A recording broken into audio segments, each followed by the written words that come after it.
Bethany Diaspora Church kinung sizarabay chilina umur mapangsing ahan bamaktada proposition kimingda nung sibigi salam pizari ngasi ginumit asi iso na ikoy bu pibi bani asaba matam asi iso na ikoy bu panghan biba asigi damakta iso bu thagat minasi aduga loina na ikoy matam khachitang oirabasu isorgi wahay asi puning sang na tamin aduna pukning amaga thogat minasi ngasi asi nomazing tang 3 September 2025 numit ni masigi damakta recording asi tawjabani ngasi khoi gi text asi 1 John gi chapter 5 verses 10 to 13 asi khoi gi text oigani masidagi khoi pamenagani isili nausing maru aina khoi ngasi taminagadawriba wahay asi khoi taseng namak aran khubam phangba amadi lomba naidaba punsi adu phangle haibasi khangnabagi damakta apostle John na thajabasingbu puning thogat piba asigi maram nani ngasi gi text asi Manipuri gi Bible ta pathok sage mayam tamin nasi 1 John gi chapter 5 verses 10 dagi hauraga 13 phauba Ishor gi macha nipa adu thajaba mangonda saki adu lai Ishor bu thajadaba mahak aduna mahaki mahakpu minamba oihalle maramdi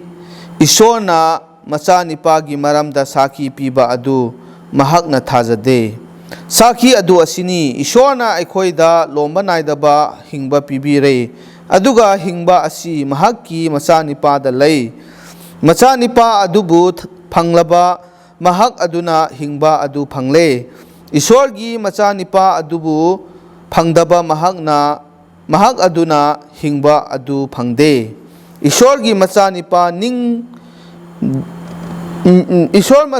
Ishorgi macha nipagi mingda thajaba Nakhoida aina waramsing asi ibani madudi Nakhoida lomba naidaba hingba lay haiba Nakhoina Khangnabani amasung Nakhoina Ishorgi macha nipagi mingda thajaduna lainabani maram asi phajana sida takpire Nakhoina hingba lomba naidaba hingba lay haiba khangnabani haibani isili now sing ngasi khoi gi text asi yengba kanda doctrine of eternal life lomba naidaba punsi asigi matangda takpiba si ekhoina yengba kanda Prabhu Jesu Krista masamak na takpiba ekhoina uba phangi aduga Prabhu Jesu Krista masamak na masigi lomba naidaba hingba asi piba ngami mabu thajaba mi khuding makta adumakpu matam aduda karmhaina laibra haiba kanda thajaba singi thamoinung aduda singnaba asi phaurai masigi chingnabasi karina phauhalakpra haiba kanda ngasaigi thajabasing asina prithibida hingbam matamda yamna tongan ba experience mayam ama punsida thengnaba thodok wathok mi singna chatnariba taunariba khuding se urakpa matamda makhoi su maduda makhoi gi wakhal se choihanbiba natraga maduda makhoina yengakpa matamda makhoi gi thajabasi tasengna laibra natraga makhoi asi lomba naidaba hingba adu makhoi phangkhrabra haibasi chingnabasi lahali doubts arose in the hearts of some aduna John sought to teach further concerning this doctrine masigi maram asida makha samthaba oina apostle John na takpi daba yade haibasi mahakna khanduna masigi Lomba Naidaba punsi Hingba asigi matang asidam hakna takpibani. Aduna verse 10 ga 11 aduda ikhoina paba kanda yamna darkar oiba achumba khara panbibasi uba phangi. Amu hanna ai pathok chage Saki adu asini Ishona nakhoi aikhoida Lomba Naidaba Hingba pibire aduga Hingba asi mahaki macha nipada lai haibani. Ichili nausing adugagi mamangda verse 10 da smaina I Ishorgi macha nipa adubu thajaba mangonda saki adulai. Ishorbu thaja daba mahak aduna mahakpu minamba oihale maramdi Ishorna macha nipagi maramda saki piba adu mahak na thaja de haibani. He who believes in the Son of God Kanagumba amana Prabhu Jesu Christabu Ishorgi macha nipani haina thaja kraba mahak adudi he has a witness in himself. Mahaki nungda masamakta madugi saki adu lai haibani. Actually now sing Saki tongan tongan pa mayam lai masi akhoi nahandagi su taminarai aduga ngasi masida Apostle John na panba asi kanagumba na Ishorgi macha nipabu thajaba tarabadi mahak masamak na mahaki nungda mahaki thamoida madugi testimony or saki witness adu mangonda lai haibani. Aduga Ishorgi testimony, the testimony of God Ishordagi su saki adu lairabani. Prabhu Jesu Christ abu thajaba Ishorgi macha nipabu thajaba sing adugi damakta masigi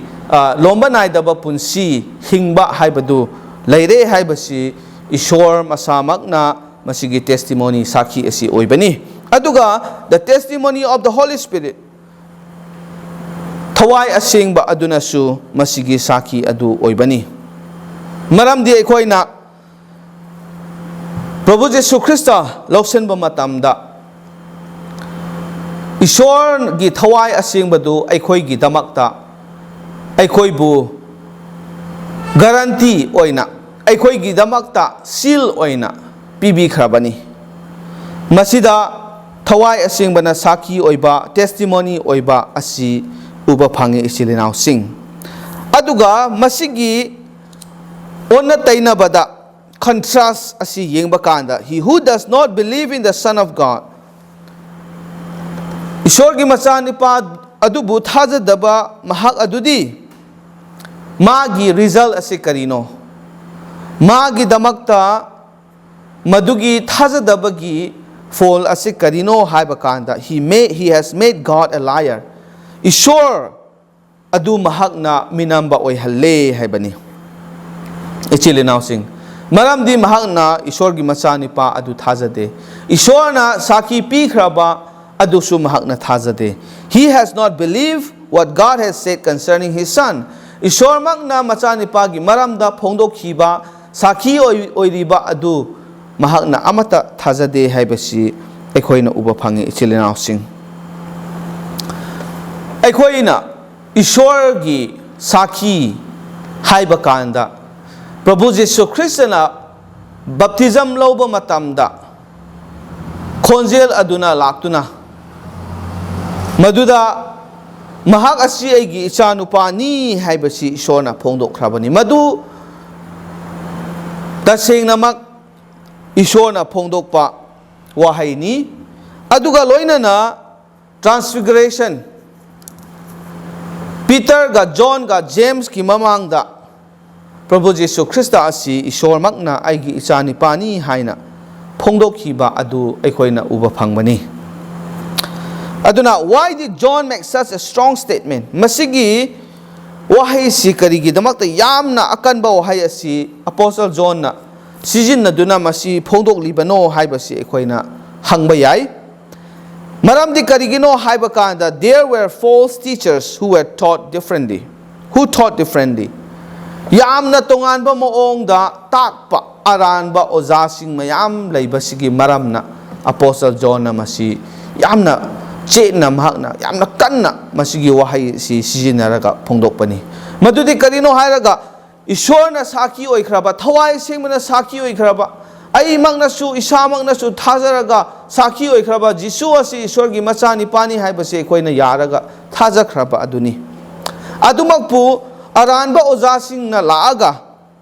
ꯇꯣꯉꯥꯟꯕ ꯃꯑꯣꯡꯗ ꯖꯤꯁꯨ ꯑꯁꯤ ꯏꯁꯣꯔꯒꯤ ꯃꯆꯥꯅꯤꯄꯥ ꯅꯠꯇꯦ ꯃꯍꯥꯛ ꯏꯁꯣꯔ ꯅꯠꯇꯦ ꯃꯍꯥꯛ ꯑꯁꯤ ꯏꯁꯣꯔ ꯍꯛꯆꯥꯡꯗ ꯁꯥꯌꯣꯜꯂꯛꯄ ꯅꯠꯇꯦ ꯍꯥꯏꯕꯁꯤ ꯃꯈꯣꯏꯅ ꯐꯣꯡꯗꯣꯛꯏ They question the significance of faith in the Lord Jesus Christ. Prabhu Jesu Christ'da thazabagi yamna significant oiba maru oibase masi makoina question tawi wahang tawi mingonda samamnaba asi laihalli. They doubted the testimony of God too. Aduni isorge sakhi adusu makoina doubt tawi. They were undermining the faith of the believers. Thaza kraba mi singi thazaba adusu makoina yamna hunbiba aduga karisu laitana makoina phongdokpiba aduga makoigi thazaba adu hena kari haigani makoigi thamoinungda chingnaba phawhanbiba adu aikoina uba phange. John took a strong stance against these false teachers. Aduna Apostle John na masigi aranba ozasing asi aranba takpasing asigi mayokta yamna kanna mahakna lepani. Ichilinausing asini. Aduna ichilinausing aikoina khangadabadi masigi aranba takpasing Jesu Christabu isorgi machanipa nate haina phongdok libasing thajabasinggi thajaba asibu mangnanaba honariba aduga makhoida chingnaba phawonanabagi damakta takpiriba mayam asi makhoi sing asi Apostle John gi wahai gi matunginadi isor bu minamba oihanba aduga minamba ngangba kangbu singni haibani aduga makhoi asigi tung illiba makhoi gi takpa asida chatliba makhoi gi takpa adubu thajariba mising adusu tasengna makhoi ga chap manai haibani aduga makhada aikoini yengba kanda amuk hanna aikoigi thajaba asida eternal life lomba naidaba hingba adu aikoi phangle haibasigi matangda amuka assurance yamna achet pa thajaba do lainanaba makha samthana ibase aikoini yengsi verse 12 tagi paba matamda sumaina uba phangi machanipa adubu phanglaba mahak aduna hingba adu phangle isorgi machanipa adubu phangdaba mahak aduna hingba adu phangde. Verse 13 da kari hai isorgi machanipa gi mingda thajaba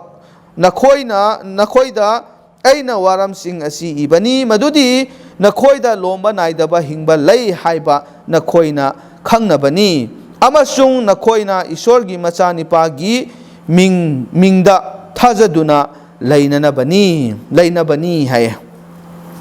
ichilinaw sing masigi phongdok liba asibu apostolic declaration haina khangnei masigi declaration haibadi Jesu Christa asi tasengnamak isorgi machanipani mabu thajaba sing aduna lomba naidaba hingba adu phangle haibasi yamna mayek sengna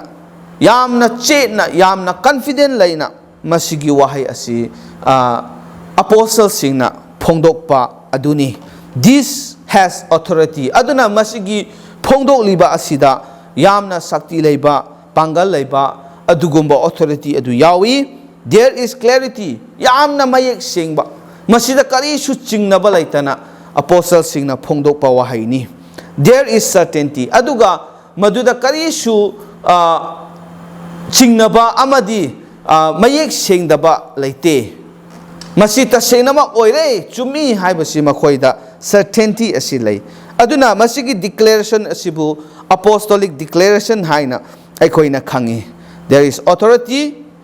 clarity, or certainty ko masigi ahumasi masida uba phangi aduga written declaration khara aikoina uba phangi madudi karino hairaga he who has the Son of God as his savior kanagumba mana isorgi machanipa asibu mahakki kanbiba mapu aduni haina thajaraba he has eternal life mahak lomba naidaba hingba adu mangonda lairabani haibasi yamna mayek sengna ibiba aikoina uri Masi akhoi gi thajabani masi apostle singna phongdokpa wahai aduni aduna ngasi masigi phongdokliba declaration asigi purpose amadi goal masigi pandam asi karino haibasi akhoi yengsi. Number 1,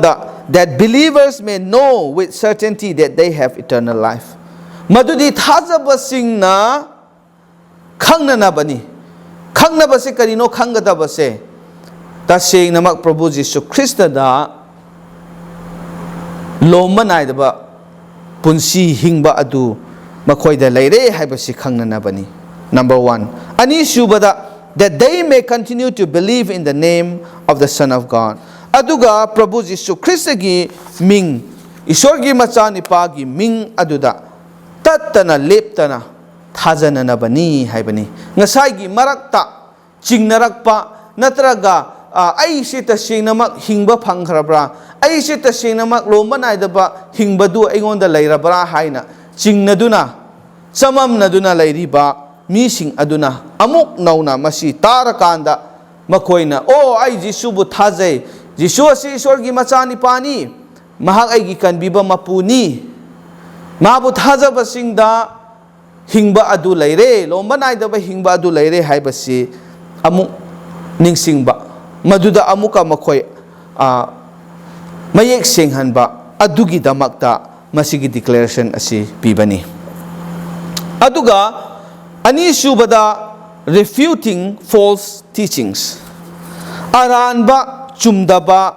takpasing adubu adudagi aikhoina ngakthokpa ngamnanaba madu aikhoina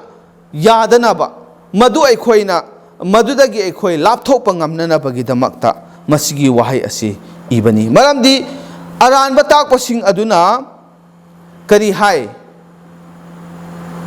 Prabhu Jisu Krista asi tasengna Ishorgi Machanipa nate mangonda Lomba Naidaba Hingba adu laite haibasi makhoina phongdokpani. Those who do not have eternal life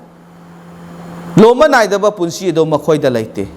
maramdi makhoina Jisu bu thajade Jisu bu Ishorgi Machanipa ni thajade Jisu bu kanbiba mapuni thajade aduna makhoida Hingba laite Lomba Naidaba punsi adu makhoida laite aduna masigumba sing asibu aikhoina makhoidagi lapthokpa makhoibu aikhoina makhoidagi aikoi ngakthokpa ngamnanaba ibani. They do not believe in the Son of God, right? Ishorgi Machanipa du da makhoina thajade, hence they teach against this biblical doctrine. Masigi biblical doctrine achumba asibu takpiriba khudingmak asi makhoina yade masigi mayokta makhoina tonganba chumdaba mayam asi taktuna leibani. Ichilenaw sing aduna ngasi yamna maru oina aikhoina khangminagadaba adudi karino hairaga to find assurance aikhoi gi thajaba ase chumi aikhoi soidana mak Jisu bu thajabagi maramna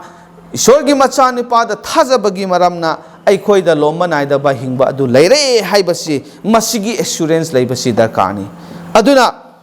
the key word is assurance. Assurance haiba achet pathajaba madugi senglaba aigi thajaba si chume haina sengkhraba aduga madudagi aina karisu chingnaba leitraba adu yamna maru oi ngasigi damakta. Aduga to return to the glorious basic truths found in the Gospel of John. Aduga karigumba aikhoina khitang masida mayek sengba ngamdragana Gospel of John da amuka chatlaga maduda aikhoina phangba basic truths achumba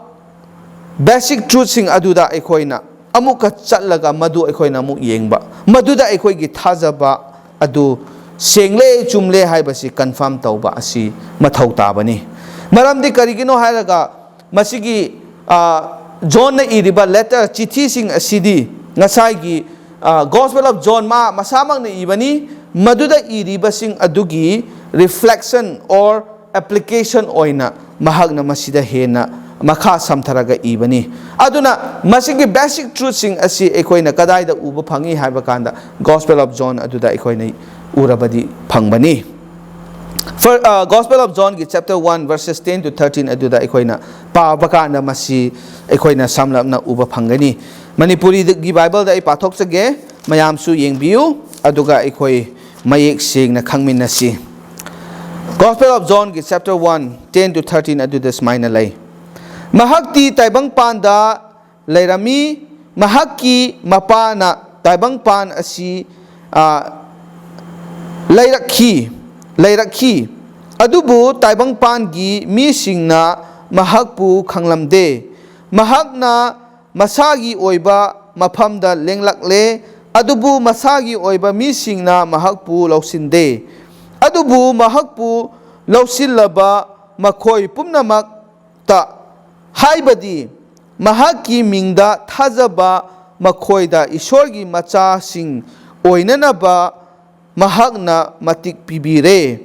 makhoi asi idagishu hakchanggi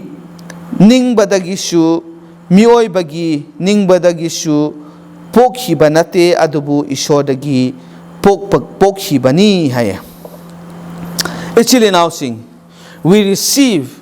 we receive the Lord Jesus Christ, we become children of God. Aikhoina Prabhu Jesu Christa bu lausenba matamda ishorgi machani pa bu lausenba matamda aikhoina maki ming adu da thajaba matamda aikhoi ishorgi macha adu oirabani. Masi yamna chumlaba senglaba wafam aduni ichile now sing aduga ishorna aikhoi si magi macha sing oibagi matik adu pikhrabani haibani authority right haibadi authority adu pikhrabani haibani ishorgi machasing oirabani haibani sidinaw sing ko masi aikoina dingsingadabani aduga we are given this special right by God masigi authority masigi right asi ishorgi macha oibagi right asi kanana pibano aikoi isana pijabanate ishor makna pikhrabani kana singda mahaki machani pabu thajaba mising Jisugi ming the thajaba Jisubu lausanba mising aduda masigi right se pibani. This right comes from God Himself. Ishor maktagi lakpa adugumba matik right authority aduni. Aduna isili now sing ngasi mayam da pukning thogat saningba adudi. Karigumba nang aina tasing na Jesu Krista ase Ishorgi machani pani Jesu Krista ase kan biba mapuni Jesu Krista da hingbalai haibasi thajaraga mabu lausen kraba tarabadi nang ay ishorgi macha oirabani ishorgi macha sing duda ishorgi macha sing da ishona mahaki hingba adu pibi krabani aduna aikoi ngasi thajaba sing pukning sontaroisi hoi atopa mayam ama lakani Matamadu sulaibani, ngasi sulakani. Nakhoina thajabado chumde, Jesu si ishorgi machanu panate, Jesu si kanbiba mapunate, atay atopa lambilay, Lomba Naidaba punsi pangnana bahay na mayama masandolak payay. Bible gi matungina, Bible gi achumba takpiba asigi matungina, Jesu khaktada hingba asilay. Ishona su hingba asi, mahaki machani pabu thajaba singda pibani. Aduna ngasi aikoi thajaba sing aikoi gi thajaba ase yamna mayek sengna khangsi aikoi hingba phangkhraba Lomba Naidaba hingba phangkhraba mi singni ishor gi macha singni aduna aikoi karisu chingna roisi hoi taibang panda laibagi maramna asoi basu laiba yai aikoi gi aranba natraga pap phauba aikoi taba yai aduga atopa mayam ama chathariba oiriba prithibi gi mayam ai achatnariba mayam ase koi uba yai maduda aikoi gi thajaba sida karisu sohangadaba nate maramde aikoi gi thajaba dudi lengdrabani isili now sing aduda yamna maru oiribadi aikoina thajaba matamda ishorgi macha oiraga aikoi se hingba Lomba Naidaba hingba adu phangkhrabani aduna ngasai gi aran batak pasing adugi tung aikoi indanaba aikoi hotnagadabani karigumba maduda aikoi takhraba aikoi gi thajaba sida aikoina phajana chetna thajaba ngamdraba assurance pajana laitraba aduga akhoi si mayam gi marakta adum tillaga mangkhraba madugi amangba se kyamuk mangbra haiba kanda hoi akhoi gi thawai adunadi mangba leiraroi thajakhrabani ईश्वर की मफम दा इकोई सरगदा चंगनी अदुमकपु मसिना effect तौबसे क्यामु effect तौब्रा हाइबा कांदा ताइबंग पांदा इकोई हिंगबगी मनुंग असिदा इकोई की पुंसी असिदा ईश्वर गा इकोई की मरक्ता लैनरीबा मारी अदुगा इकोइना हिंगलीबा महिंग असिदा असुक्की मतिक effect लाकनी मसिदा सोलकनी अदुना इकोई थाजबदगी लाथोक्तनाबा इकोई की थाजबा असिदा इकोइदा चिंगनबा लैतनाबा कन्ना इकोई थाजब से चेतना पायरगा मधुदा लेब्रगा इकोई ईश्वर की मचासिंगनिको ईश्वर की अनिंगबदा इकोई लेगदबनी हाइना इकोई कन्ना होटनबसी मथौ ताबनी इचिलिनाव सिंग अदुना ईश्वरना ngasi इकोई मयाम की थमोइनुंदा सोपी बोइसुनु वांगांगबी बोइसुनु इकोई की थाजब असिदा इकोई तसेंगना मयेक सेंगहनसी अदुगा इकोई थाजब सिंग असिना हाइरिबा false teachers sing chumdaba aranba takpa oja sing degi lapthokpa ngamnanaba madu ngakthokpa ngamnanaba aikoi gi thajaba si mayek sing halaga ta sing nama aikoi jisu bu thajaba gi maramna ishor gi macha nupa bu lausin bagi maramna aikoi lomba naidaba punsi adu phanglabani haibasi chetna konsi maduda aikoi gi harauba nungaiba adu su phawgani hena aikoi gi punsi da lan ngamba adu su oigani ishor na takraba mi pum khoding makta हेना बोरपीना Vivo इसुनु ईश्वर हक्तंग हाइजमिनसी थागचरी पाई ईश्वर नहकी थौजाल मपान ngasi फजख्रब नुमित असिदा नहकी वहाय असि अखोइबु तामे नहनबिरे ताख्रब नहकी वहाय असिना अखोइबु पुकनिंग थौगतपीबा अखोइगी थाजब हेना मयेक सेंहनबिदुना पुकनिंग थौगतपीदुना थाजबबु हेना कनखत हनबिबगे दमक्ता नहकु थागचरी नहकी वहाय असि अखोइगी दमक्ता असुकी मतिक फै अखोइगी दमक्ता असुकी मतिक कानै इपा ईश्वर अखोइगी थमोइगी मिट असिसु हांगदोकपी थागतसबनी इपा ईश्वर अखोइ थाजख्रबा diaspora की church मीसिंग अदुगा इचिलिनाव तारिबा खुदिंग मकनसु ngasi hauna तसेंगना जिसुबु थाजबगी मरमना अखोइ से लोम्बा नाइदबा पुंसी अदु फंगलबनी अखोइ the लोम्बा नाइदबा पुंसी अदु लैरबनी अखोइ ईश्वर की मचा सिंगनी हाइबसे मयेक सेंगना खंगलगा अमुक हन्ना अथेंबदा नत्रगा अरानबा ओजा सिंगी खुत्ता तादनबा नहकना पांगल पिनबियु लोइनना इपा ईश्वर मतम खिबिकता करिगुम्बा अखोइना चिंगनबा लैरकपा मतमदा ईश्वर नहकी वहाइदा अमुक हल्लगा अमुक थीरगा नौ हेन अखोइगी थाजबा सिबु चेतहनबा नौथोकहनबा ngamba ओइहनबियु हाइदुना पठना तौजबनी इचिलिनाव सिंग तारिबा खुदिंगमकी पुंसीदा थवाइ हकचांग अनिमकी बोर पिनबियु अनायेक लेबा खुदिंगमक जिसुगी मिंगदा अनाबा फहनबियु असोनबा खुदिंगमक नहकना पांगल पिनबियु मामागी दरकार की मतुंगिना नहकना लोइनबियु थवाइदा हेन मपुंग फाबो ओइहनबियु हाइदुना पापतगी हंदोकपीबा अखोइबु कनबीबा मतम किबिकता लोइनबिबा नुंसीबीबा प्रभु यीशु ख्रिस्ट की मिंगदा निजबनी आमेन थैंक यू ईश्वर मयामबु हेना बोर पिनबिबो आइसनु